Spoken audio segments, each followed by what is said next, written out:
Hello all, இன்னைக்கு கோர்ட்டில் cross இருக்குது. ஸோ மார்னிங் 8:30க்கெல்லாம் வீட்டிலேருந்து கிளம்பி வந்தாச்சு. அட்வொகேட் போய் மீட் பண்ணிவிட்டு ரிட்டன் வந்து கோர்ட்டுக்கு போகிற வழியில் சாப்பிட்டுட்டு அப்படியே கிளம்பிட்டோம். அதர்வா கூட்டிகிட்டு போனால் எப்போவுமே குக் பண்ணி எடுத்துகிட்டு போயிடுவேன். பட் இன்றைக்கி சமைக்கிற மைண்டில் சுத்தமாகவே இல்லை. ஒரு மாதிரி ஸ்ட்ரெஸ்ஸாக இருந்தது.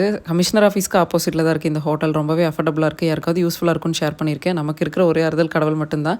ஸோ சாமி கும்பிட்டு உள்ளே போனால் 10 மணிக்கு. உள்ளே போனோம் 12 மணி வரைக்கும் வெயிட் பண்ணதுக்கப்புறமா பாஸ் ஓவர் ஆயிடுச்சு. பாஸ் ஓவர்னால் இனி லஞ்சுக்கு அப்புறம் தான். ஸோ இடையில பார்த்தீங்கன்னா அட்வொகேட் ஆஃபீஸ் போய் அவரை மீட் பண்ணிவிட்டு லஞ்சுக்கு அதர்வா கூட்டிகிட்டு போயிட்டு திரும்ப 2:30 மணிக்கு கோர்ட்டுக்குள்ளே வந்தாச்சு. 2:30 to 4:30 வரைக்கும் விசாரணை நடந்தது. பாதி தான் இன்றைக்கி வந்து கம்ப்ளீட் ஆயிருக்கு. ஸோ கிராஸ் வந்துட்டு இனி நெக்ஸ்ட் ஹியரிங்கில் தான். கிராஸ் மீன்ஸ் குறுக்கு விசாரணை. ஆப்போசிட் பார்ட்டியை நம்ம வக்கீல் வந்துட்டு கிராஸ் பண்ணுவாங்க. அது வந்து பாதி தான் போயிருக்கு. இனி நெக்ஸ்ட் ஹியரிங்கில் தான் பேலன்ஸ். ஸோ கோர்ட்லேருந்து கிளம்பியாச்சு. மத்தியானம் ஒழுங்காகவே நான் லஞ்ச் சாப்பிடல. ரொம்ப பசி ஆயிடுச்சு. ஒரு புட்டிங் கேக்கு அப்புறம் டீ கேக்கெல்லாம் வாங்கிட்டு அந்த பார்க்குள்ளே போயிட்டு போகிற வழியில் இருக்கிற பார்க்கில். ஸோ அங்கே அதர்வா கொஞ்சம் நேரம் விளையாட வச்சுட்டு அங்கேருந்து ஐ லவ் கோவை வழியாக தான் வீட்டுக்கு போனோம். ஸோ போகிற வழியில் சேட் ஐட்டம்ஸ் வாங்கி கொடுக்கலான்ட்டு உள்ளே கூட்டிகிட்டு போயிருந்தேன். ரெய்னியாகவும் இருந்தது. சரி அப்புறமா வீட்டுக்கு கிளம்பிக்கலான்ட்டு ஒரு மாதிரி ஸ்ட்ரெஸ்ஸாகவும் இருந்தது. அங்கே அப்படியே உட்காந்துட்டோம். நான் மட்டும் தனியாக வந்திருந்தேன்னா மேபி ஒரு டீ வாங்கி குடிக்கிற கூட எனக்கு தோணாது. ஃபுல் டே ஸ்ட்ரெஸ்லேயே போயிடும். எனக்கு மட்டும் இல்லை, அங்கே ஃபேஸ் பண்ணிட்டு இருக்க எல்லா பொண்ணுங்களோட நிலமையும் இதுதான். எனக்குமே ஈவன் இன்னைக்கு ஒரு ஃபங்க்ஷன் இருந்தது, அது கூட போக முடியல. ஃபுல் டே இதுலேயே போயிருச்சு. இன்னைக்கு நடந்த ஒரே ஒரு நல்ல விஷயம் என்னன்னா, ஜூனில் ஹியரிங் போட்டிருக்கனால அதர்வாவை கூட்டிகிட்டு வர வேண்டியதில்லை. பேசிக்கான என்னோட கேஸ் டீட்டெயில்ஸ் கேட்டிருந்தீங்க. நெக்ஸ்ட் விளாக்ல ஷேர் பண்ணுறேன். தேங்க்யூ.